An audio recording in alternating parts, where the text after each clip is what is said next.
Hey guys, and welcome to a quite frankly ridiculous battle between Sulphur-Crested Cockatoo leading the forces of the High Elves up against Mr. Doodles of GGX. It's going to be a good fun showdown because we have a civil war in the Elvish realms. It is the High Elves versus the Wood Elves. Both of them have had enough. We need to live in civilized society, says the High Elves, and the Wood Elves, with a big middle finger up to that, have emerged from their trees to bring wrath and ruin to the battlefield. This is a battle with many swings and turns, so I'm very excited to showcase it for you bad boys today. So let's delve into the builds, and quite frankly, pretty impressed with this Elvish build. I think it is a really solid pick, though not necessarily kind of typical standard tournament build here. So we have a load of Illyrian Reavers dotted all the way along. We've got 4 units of the rather swift moving Elvish cavalry, very good at countering the Wood Elf cavalry, plus Wood Elves are very squishy, so having some cheek shot cav always is quite nice, particularly in the early stages where you can real cycle charge down the enemy front line and then use them later on to wrap up some units which are routing or coming back to the fight. To bring pain from afar, we have some Lothran Seaguard, as well as archers with light armor in the center here. Really cool to see the lightly armored archers. Almost never get to see them, but this is one matchup where, hey, maybe the extra little investment of gold might actually pay off quite decently. We then have a load of white lines dotted all the way through the back line. Not only will they be able to deal with the majority of the mid to low tier infantry for the forces of the Wood Elves, they'll also be okay against cavalry and some of the larger tree-sized threats, but they do come in with a really useful missile resistance of 30%, and if you know anything about Wood Elves, you know they like to shoot you and then run away really annoyingly, so having that extra resistance certainly can be quite nice. Up in the skies, we have an Arcane Phoenix on the left, looking beautiful and crazed as always, and on the right-hand side, we have an Archmage of Fire, coming in with Flaming Sword of Rune, Fireball, and Burning Head, as well as rather wisely coming in with the Armor of the Stars there, which does give her Stalk and Unspottable for a relatively decent chunk of time, and of course Arcane Conduit. Very cool stuff indeed. Now for the forces of the Wood Elves, they've actually come rather regimented here. A load of Eternal Guard with shields dotted all the way through the front line, looking to catch enemy arrows on their shields, and also push back the enemy front line if at all possible. We then have triple Glade Guard with Hagbane Tips here in the secondary formation. Just ahead of them, we do have double Deepwood Scouts being led by a Waystalker, of course, does come in with Arrows of Colonels as a second one as well, leading the battalion of Glade Guard just behind that front rank. Much like the High Elves, the Wood Elves have gone for relatively cheap cavalry here in the form of some Glade Riders. We have 3 units dotted all the way along the back here, but likewise, we do have 1 unit of Great Stag Knights. Always awesome to see this unit in the play. One of my favorite looking units. I do love the Wild Riders, but Great Stag Knights certainly have taken them from my top tier units and brought the Great Stags up in there instead. They just look so freaking badass. You must feel like right on top of the world when you're riding one of those into battle. Leading the army for the Wood Elves is going to be Dreicher. Very cheap, very cheerful, very decent. A little bit of a misplay from the player already, though. You can see that she has come in here with the Blessings of the Ancients. You need to take that off. There's no trees on the battlefield. It is basically useless, sadly. But we do have the Pendulum, which I really like, as well as the Mind Razor and Arouse to Wrath, allowing that Summoner Drives, which can be so good at pushing on pressurizing the enemy back line. So without further ado, let's get this battle underway. Looks like the Wood Elves are drawing first blood here, dragging down a couple of the Illyrian Reavers from long range, which is what you expect, particularly with that little Deepwood Scout trap, where you kind of float forwards and all of a sudden, bam, they're in your face, arrows all over the place. Now, the archers are continuing to rain in shots, doing some decent counter shooting into the Deepwood Scouts, and on the far side, looks like the Reavers are starting to threaten the flanks and just give the Wood Elf player 1 or 2 things to think about.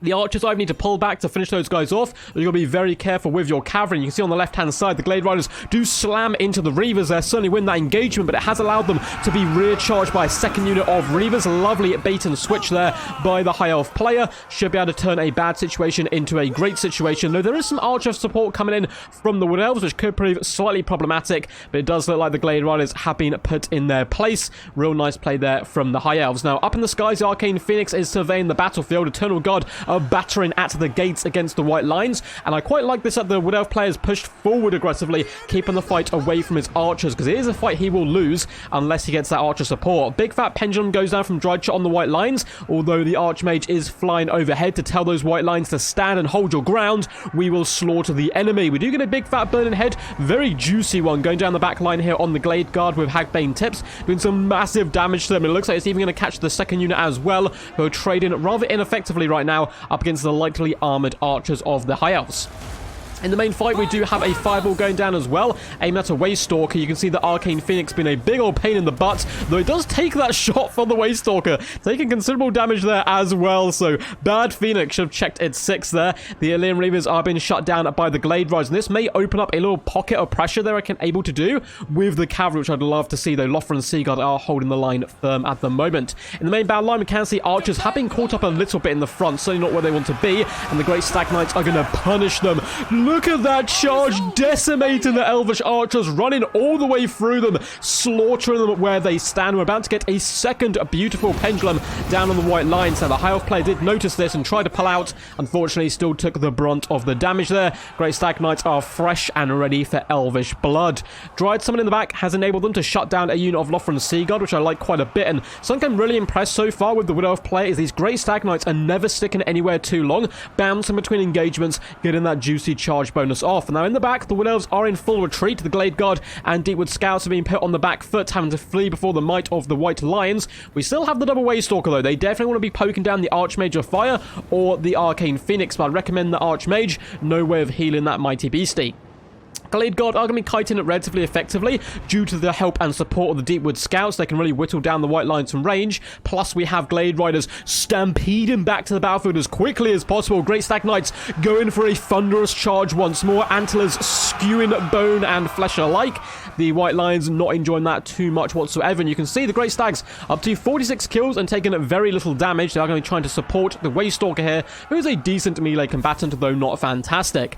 Droitje does find herself a little isolated here in the middle. It's a very, very desolate battleground right now, with units being destroyed on both sides, and it looks like they've almost managed to fall back and protect their own rears, although the Wood Elves are getting quite aggressive. But Droitje finds herself in a really uncomfortable situation, up against the Arcane Phoenix as well as the Archmage of Fire, and all this fire being around. Of course, Droitje is made of wood. She's not a big fan of fire, funnily enough, and the White Lions do drive away her support of the Eternal Guard. Now, the Great Stag Knights need to get in here as quickly as possible. The Archmage is taking some ridiculous damage. Deepwood Scouts in their best 360 no-scope shots into her, trying to drag her down before she can finish off Droitje. I don't think there's much hope, though, of saving Droitje at the moment. The High Elves have their eyes on the prize, and they are looking to rip her into wooden shreds. Not having a good day is Droitje. Well, she's done some pretty decent damage, but the Great Stag Knights, though, might be able to save her. They are pushing through the High Elf resistance, looking to surround the enemy general, but Droitje, unfortunately, does shatter. However, likewise, the Archmage of Fire breaks. She might better get up in the skies, though, and come back, but the Great Stag Knights are really applying a lot of pressure. They may now want to surround the Arcane Phoenix or push back on the Archers. It looks like the Army using their added mobility to really drive at the heart of the Archers, and it does look like the Archmage fell to the might of the Waste Stalkers. Really nice snipe by them, although the Great Stag Knights are actually terrified and falling back away from the Arcane Phoenix. That's stopping them from shutting down the Archers and meaning they're taking a bucket ton of damage to the rear, making those bronze shields absolutely useless. They probably want to fall back to all their homies because the Wood Elves are certainly in a fantastic situation. A load of archers left, just reaping havoc amongst the High Elf infantry, and the High Elves are starting to run a little bit low on ammunition, though the Lothar and Seaguard look relatively healthy, and we still do have an Arcane Phoenix. And Arcane Phoenixes with terror and no leadership on the field for the Wood Elves could cause all kinds of problems. Now, the Great Stag Knights do clatter into white lines, once again bounce onto the next unit. They need to drag this Arcane Phoenix back to the range potential of the Wood Elves. Every arrow needs to be going into this beast because it is the main threat to them right now, although instead it looks like they are shooting down at the enemy range instead, which, you know, is certainly a good play as well. Take away all their range where possible, but the Great Stag Knights do look almost spent, down to just 11 models here. 83 kills, though. They've been microed really effectively, and they have been rewarded so far with 1,251 damage value, but also an insane amount of just distraction and pulling resources of the High Elves away from the front line, a front line that they should have won comfortably, and they ended up almost losing it here. It does look like the Deepwood Scouts are relatively low on ammunition, though. Likewise are the Glade Guard, and none of these bad boys are going to be that decent in combat against an Arcane Phoenix, though, of course, the Waste Stalkers will be, and they're laying it on thick now. One is out of ammunition. The other one, though, still continuing just to pick and pick and pick at that annoying scab, which is the Arcane Phoenix, which is getting desperately low. Great Stag Knights do charge into the Lothar and Seaguard. They are nearly spent themselves, over 100 kills. Bounce power getting very, very close to army losses here, though, for the High Elf forces. They are simply done. The archers are done. They're running away. Lothar and Seaguard are barely coming back into it, and the Arcane Phoenix is down to just 1,000 HP, and it's dropping relatively swiftly, though the ammunition is basically done done on the Wood Elves. They still have the Waste Stalkers, and oh my god, the arrows of Kurnos from the rear as well. We're again almost onto Army Loss's range, but then the rebirth shall come, and born from the ashes and fire of loss shall perhaps be victory, because the Arcane Phoenix is back, baby, and it is ready for vengeance. Going to be supporting the Lothran Sea Guard down here. The Waste Stalkers are still very, very problematic, but this game was won. It was completely done. The Wood Elves, they had gotten victory, and all of a sudden they got just slapped in the face. A big old bucket of water dunked on their head as the Arcane Phoenix comes back into play now. The Glade Guard are forced into hand-to-hand combat, but they get caught up in a fiery convocation of death. Look at this animation. It's so freaking cool, as you can see the winds of magic fluttering around as the elves scream, and all of a sudden a game that was won is lost in a heartbeat, because there is nothing the Wood Elves can do anymore. They have Deepwood Scouts fighting archers. That's just going to be wet noodle on wet noodle.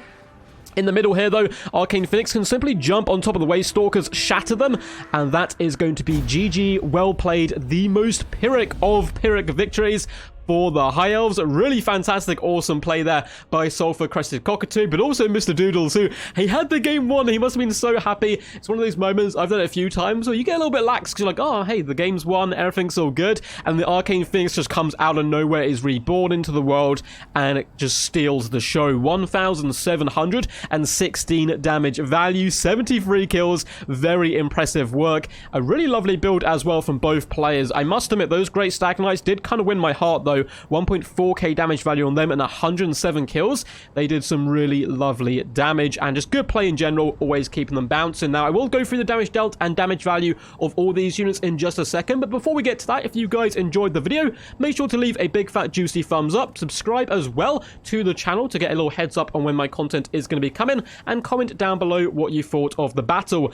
All those three things help the channel massively, help us grow, and we can slowly drag more people into the Total War Warhammer madness. There's a bucket ton of links down below in the description as usual. Discord, Patreon, Twitch, all that good stuff. Haven't really been active on Twitch recently. I haven't been doing too many live streams, been focusing on videos, but it is there for when I come back, so feel free to go over there and support as well. And if you want to see yourself on the channel just like these bad boys today, you can submit replays via my Discord, again link down below. But let's get into the damage dealt and damage value. I'm actually going to start with the Wood Elves because I'm really interested to see on how these Waste Stalkers performed. But first and foremost, Dreicher, 1,057 damage value. I really think she's quite a competitive lord in certain matchups due to the fact she's cheap and she's your caster all rolled into one. It's nice and juicy if you want to go big, fat and wide, and that Pendulum did some pretty decent damage across the board.